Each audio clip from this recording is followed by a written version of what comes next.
I don't think it fits. Let's see. Ooh. Oh, nah. No, not gonna fit.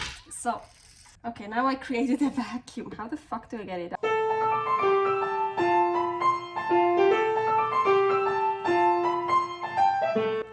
Carnivore Girl's Creative Carnivore Kitchen. No plants.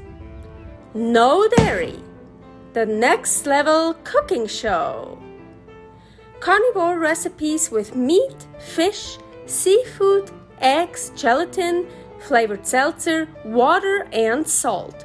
From super easy to complicated. From quickly done to many hours in the kitchen.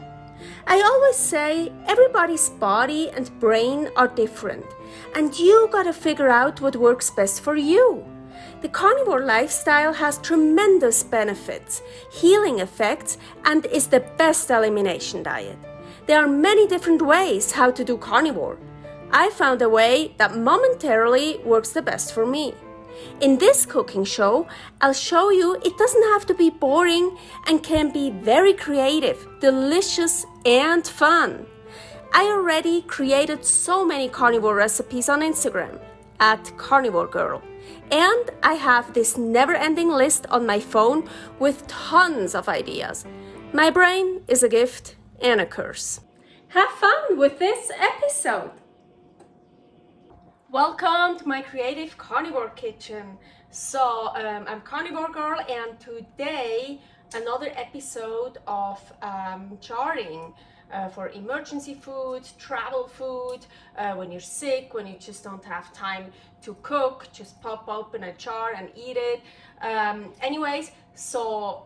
Jarring, and this time I want to jar an entire chicken. Well, without the head, without the feet. Ooh, I would have feet in my freezer. Should I add some? That's maybe for another time. So just this chicken. I have two of those. I don't know, maybe one is enough. Of course, I'm not gonna just put that in a huge jar and jar it like that. No, I'm gonna cut it up in pieces, and yeah, so jarring chicken.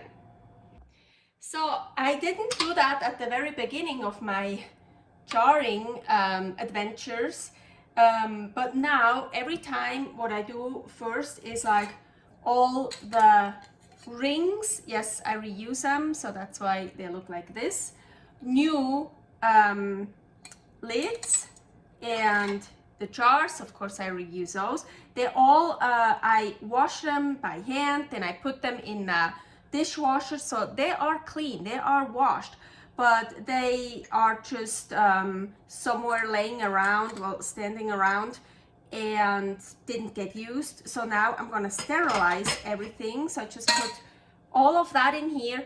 I already put in 3 liters of 3 quarts, 3 liters of water, and because that's then also the amount I will use for jarring. And usually, as I put in a little bit, it says like 2 tablespoons of vinegar, so the pot and the jars and all that doesn't get that black. But I didn't put that in yet, but because, well, my jars are open, I'm just sterilizing them. I don't want any vinegar in there. I hate the smell of vinegar, I hate the taste of vinegar, so I didn't add that yet. So it's already set to the highest. It takes a while to boil. I put that just on top, make it a bit faster. I'm not closing it yet. I don't even know if I close it at all. So I'm gonna wait until it's really boiling in there, and then I set my timer for 10 minutes and just let it sterilize for 10 minutes. Yes, there is only water till about, well, you can't even see it. There is, 3 liters of water. Where is it? Well, it's kind of here somewhere, and the pot is filled with all that stuff, but the steam will get up and it will sterilize everything nicely. So I'm super sad, so I took out the chicken and I washed it, and the only organ I have in here are the gizzards. No neck, no liver, no heart. I actually wanted to jar all that too, but I think I'm gonna make a different episode, once just with gizzards, maybe once with liver and heart and neck, I don't know. So I already cut off a wing and a leg, so just the regular cut, like you can cut here a bit and then you can dislocate it, see, like that, and then you should see here you can kind of cut through, so. And here I left the leg quarter whole, so the drumstick and the thigh is still together. Maybe I'm gonna separate one of those. So here, cutting, so this open, and here again, like you see, you have this bone here. Now you can just nicely cut this off. You can also use scissors.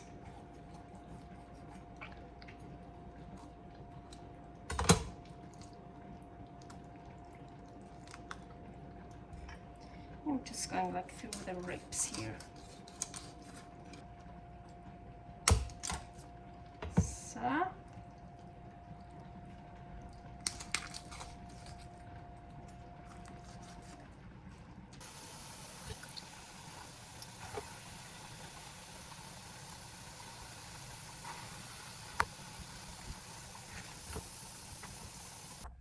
Okay, good. The jars are sterilized. They're still very hot, of course.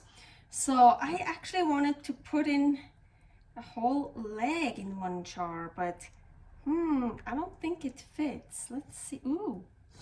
Oh, nah. No, not gonna fit. So, oh. Okay, now I created a vacuum. How the fuck do I get it out now? Oh, like this. Nah, I'm pretty sure it won't fit. So, well, of course, this one is not sterilized here now, but I just, well, it was clean and I just rinsed it with hot water, same with this. So you see, these are wide mouth.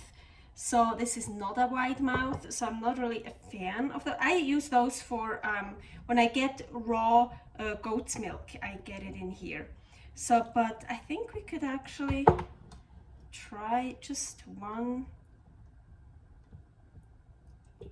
Yeah, you know what? We should fill it up with more stuff. Let's do that.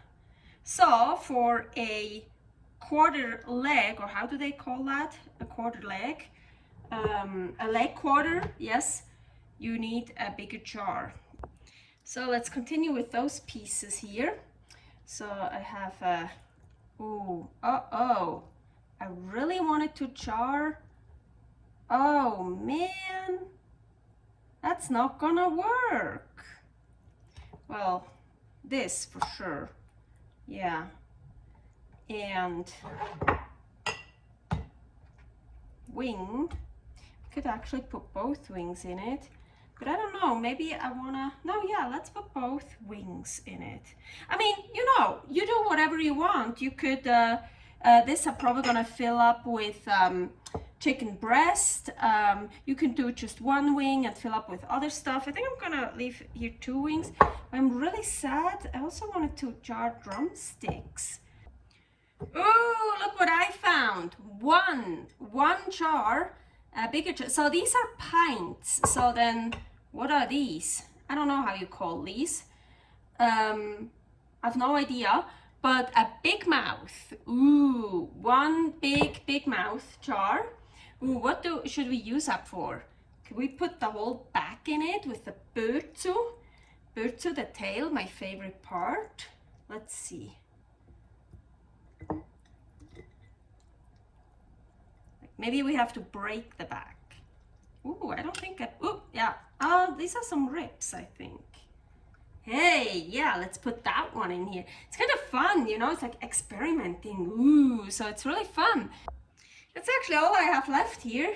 This piece of, ooh, nice fat and the chicken breast. So I think I'm gonna just, maybe I should just, should I take off the skin or just like make cubes out of the chicken breast? But I kind of wanted to really char everything, you know, with the bones. I'm gonna say, I'm for sure gonna, well, I'm not gonna put that whole thing in something. Yeah, I'm gonna make it smaller somehow.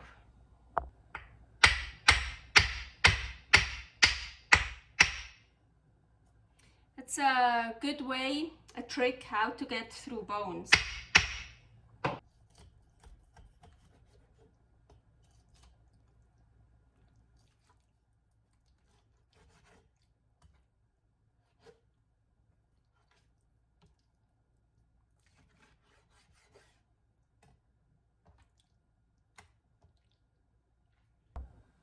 Okay, I found another one of those not wide mouth big ones. Unfortunately, it's not mine, but I just have to empty it out before I have to bring it back. Like, come on, back, get in here. Ooh, hoo-hoo. We're gonna get that in here. Yes, okay. Because then I can really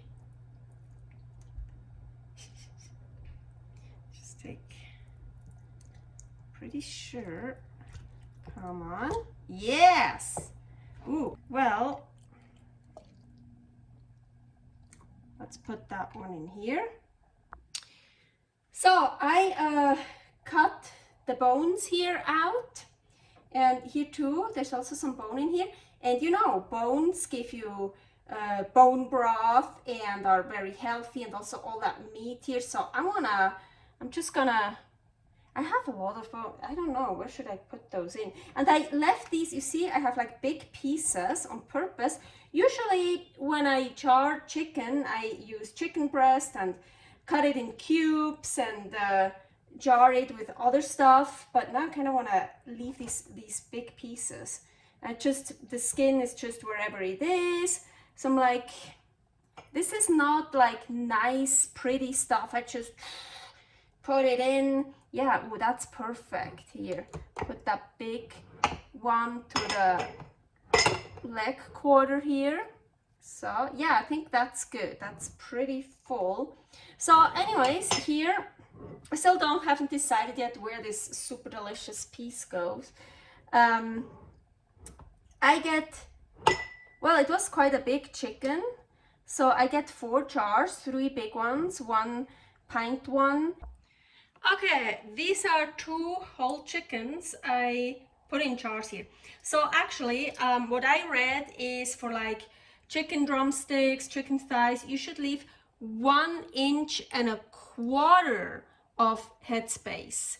And so this rim here is 1 inch, and like this jar here, well, here is like, trying to see, maybe I can push that down somehow, because it's way too much filled. So here I try to not fill it up too much, but I still filled it up good. So yeah, always experimenting, right? So now salt. You don't need salt for charring. I love salt. I'm a salty person. I'm using regular canning salt. You don't need to use canning salt, just any regular salt. What do I mean with regular salt? I don't mean table salt, because table salt is not a regular salt.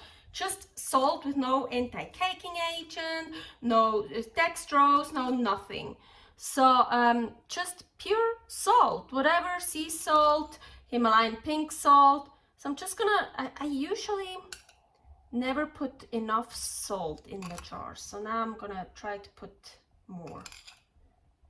Maybe one of those. And now we already have, see here's already some juice, but I'm gonna add a bit more water. So this is raw meat, this is a raw pack. So it will, well, as you know, I'm sure, meat contains a lot of water, so we will get a lot of broth, but usually not enough to really fill it up. I actually like it when the jar is totally full and when it's like all the meat is covered in water. So honestly, I'm just guessing, honestly. I'm just gonna put some more in. And I also have this one here. I can like mix it also, like, so the water goes more down. Yeah, that's like really full here. Yeah, it's good.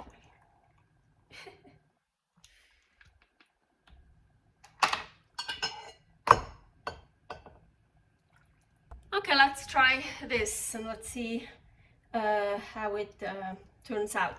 So I'm gonna show you with that one here. Now, very important,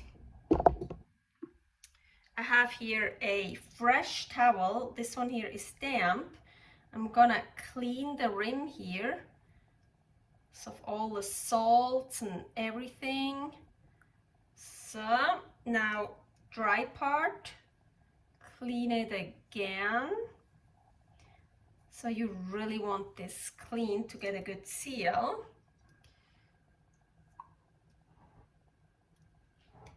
So, and now the ring, I'm gonna just put on with 2 fingers and not too tight, just like a little bit.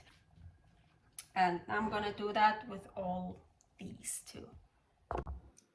So I did add a little bit more water to it because when I sterilized the jars, some of the water evaporated, and now I'm just gonna put in a tiny bit of vinegar because I really hate the smell, but I still want to keep it nice so it's not gonna get all black. Oh, here I have even a little bit more water.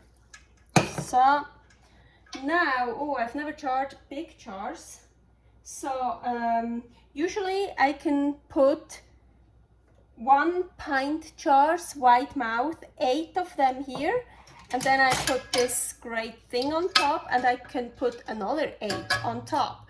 But with the big ones, of course, I won't be able to do that. So let's see what I can do here. So I'm also gonna make some checks for my, I still need 1 jar for my 10-year experiment. Here is, or is it here? No, I think it should be here, is the recipe for that, for my 10-year experiment. So I need 1 more, but I'm making 4 here because, so as I said, usually then I put this on top and then I put my 2nd row here. But now, because of the big ones here, that's not gonna work. But what you can also do, what I'm going to do now is here, the short ones, I can put that on top like this. So not directly on top, but like that. I'm a bit nervous. I've never jarred before like this. I always put the rack in so I could just put them wherever. I was like, yeah, I've just never done that, but well, it should work. So now I have a full pot. I can put more in here. Finally, we can start actually to heat that pot up. So I already turned it on highest heat because it takes a long time to warm up anyways, but here, important, you wanna look through the vent here. Yeah, I can see through it. Also want to check this here is all good. That one here goes up and down. And when the steam is built up, so that one looks good. So here, arrow to arrow, V to V. Close it up. And now, all I'm gonna do is, I'm not gonna do anything else yet. So I'm just gonna heat it up. And when I see a steady stream here coming out, I'm gonna turn on my timer for 10 minutes. Okay, so what did I do? after I let the stream go off here for 10 minutes, I put the weight on it here, and I waited until I got like 10 pounds, and then I started to decrease the heat. So I need 13 pounds. It's at a little bit over 13 right now. It's like perfect. So here is a list of the altitudes and how many pounds you need. So you gotta figure out your number, and then you have to wait until it hits your number. And so when it hit the 13, I set my timer to 1 hour and 15 minutes. And that also, you see this one here popped up. So that means it's all pressure in here. It's under pressure, and now I just have to be careful that it never drops below those 13 pounds, because otherwise it's just not good if I want to do it professionally. So then I have to get it, if it drops below 13 pounds, I have to get it back up to 13 pounds, and then I can start the timer then I can start over the timer 1 hour and 15 minutes. So I really want to make sure it doesn't drop. Now it's a perfect 13.5 pounds. That's what I like to see. I try to keep mine between 13.5 and 14.5. I also don't want to go too high up, but you definitely don't want to go too low. So I'm just here playing with this, a little bit higher, a little bit lower, and keep checking it. So you hear the ninja food in the background. I'm getting really hungry. I need to make some food that I can actually eat now. So what did I do?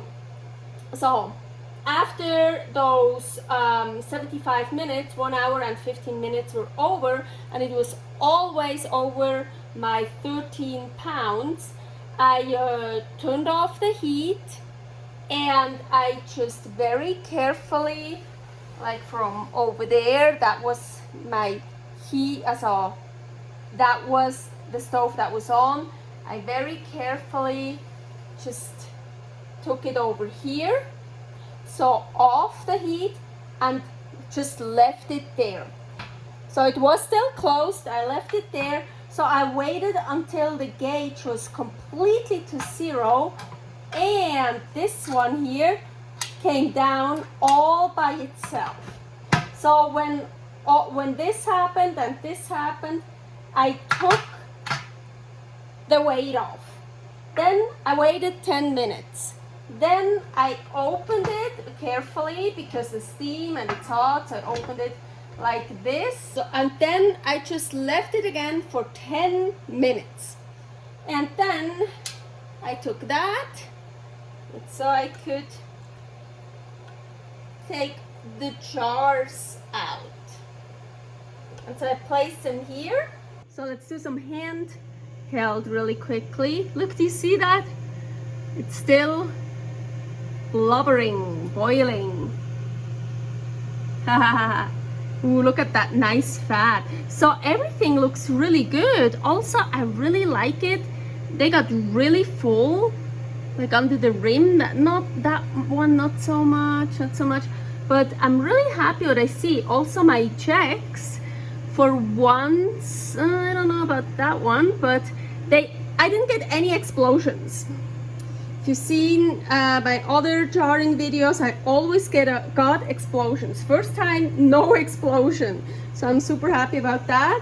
So I'm not doing seal test, anything. I'm just leaving it here until tomorrow. So I'm not going to do anything anymore today with those jars. You can also see here, you see there's some fat in the water. So yes, I think I filled it up a bit too much, so it came out, but as long as it's sealed, I'm fine.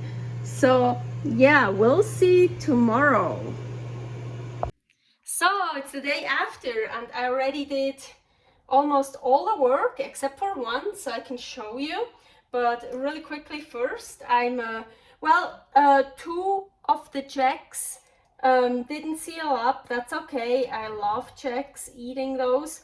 This is about the chicken today, so just want to show you, haha, my last one for my 10-year experiment. Those sealed perfectly, and I even have an extra one. I want many more extra checks so I can just eat them and don't have to wait always a year to eat one of those. Anyways, those go away.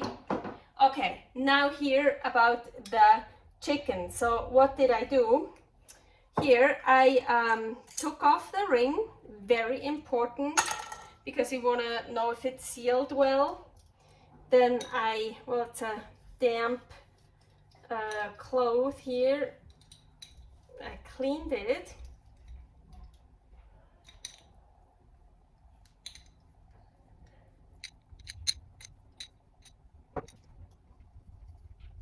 Clean the top very well so I can write on it. So, and then yesterday, because I did it yesterday, so I'm gonna put on yesterday's date and what it is. So, well, you see those here have stickers.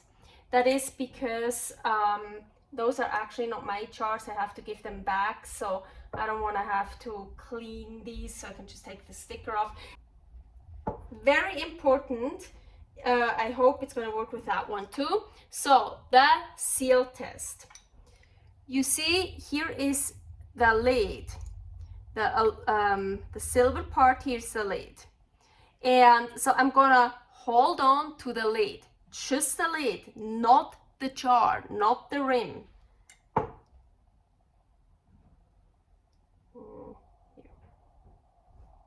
Perfectly sealed. Ta-da! Perfect. So I'm actually really happy with those big ones. They also all perfectly sealed. Well, I was really worried to pick those up like this. I mean, they're much heavier. So yeah, this was a little bit of an experiment with those bigger jars here. I'm not a fan of the not wide mouth jars. Well, they're good for the raw goat milk I get in here, but I really like that one. So I talked to Paul and we decided, yeah, let's buy a case of the big jars, wide mouth. I think those are quart jars. So yeah, that was a good experiment for that. Okay, so now how to store the jars. You see, I have here those mason jar cases and I just put them back in here. Perfect. So, well, the big one, I have no idea. Let's see, does the big ones, do they work too? I mean, those they should.